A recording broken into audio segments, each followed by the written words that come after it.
Okay, Brendita Campo. Regarding humor, I think one of the byproducts of seeing things from a different perspective and from a humorous perspective is that it inspires creativity. It gets the juices going. And if you look at things not so literally, but figuratively, that's the creative process. That's where it starts, seeing things differently. It's almost that you have to turn on your humor in order to enter into a creative moment. Because you have to see it differently. You have to see it differently. By nature. So there's something relating that creative release and humor. They're close. And it probably doesn't work for every, creative artistic person, but it's a process for me to kind of shake things up, not see it so literally.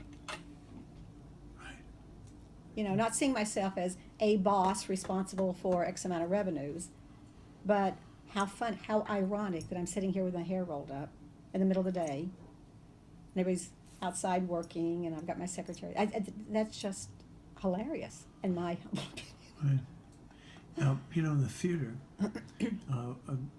like Glennie Close now goes off stage and comes back in a completely new outfit. A completely new outfit, scene by scene. How they do that, I know. Did you see The Queen?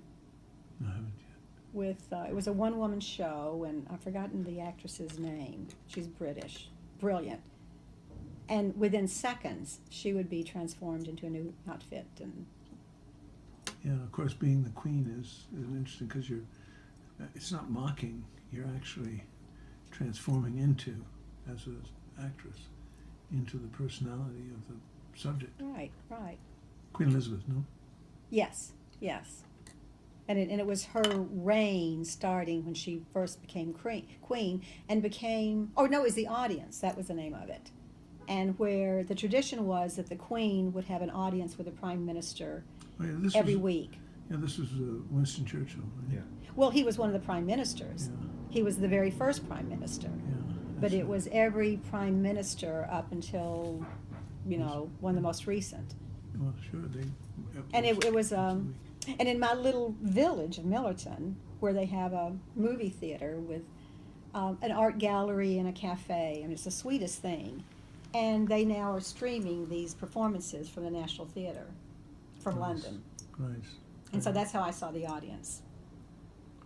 What about the tea people up in Millerton? They're brilliant. John Harney and Sons. John Harney just passed away a year ago, who was a major employer in the area. He was a Cornell Hotel School graduate, very involved, and started this Harney and Sons Tea Company. And they have a plant of over 100,000 square feet, 1 mile from my house.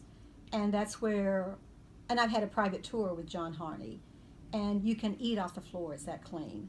And they have, everybody's happy who works there. It's really a sweet organization. And they blend the teas there, and they have a big Christmas and mail order department, and they have a tea shop. You should come up and we'll have lunch there. Perfect. And they have a little diner. They're a lovely family, and they're very well regarded in the community. They do a lot for the community. So that's Harney and Sons. It's up in Millerton, New York. Millerton, New York. Up beyond the train station that ends in Wassaic, Wassaic, New York. Is it Wassaic. Westchester still, or what is it? Dutchess County. Dutchess County. It's 2 hours north of New York City. It's a long 2 hours. And it eats up Tesla miles, right? It does. But it's worth it when you get there. And we have our little drive-in theater. Do you have a Which is- drive-in? Yes, I discussed it this morning over breakfast. There's a drive-in theater. You have to wait till it becomes dark in the summer, which is about 9:30 in the evening. And it's lovely. It's going back to the 50s, and families come out, and There's a little playground and a little shack where they serve milkshakes and hot dogs and hamburgers and French fries, and Beautiful. so Americana. It's just lovely. So That's country living in New York City, from New York City. it is. As a New York City person who has devoted her life to New York City, but escaping to the country, These are my roots, my Kentucky roots. you can take the girl out of the country, but you can't take the country out of the girl. Right on, brother. Okay, there you go, guys. You saw it here at Fort Roger Smith News. New York City.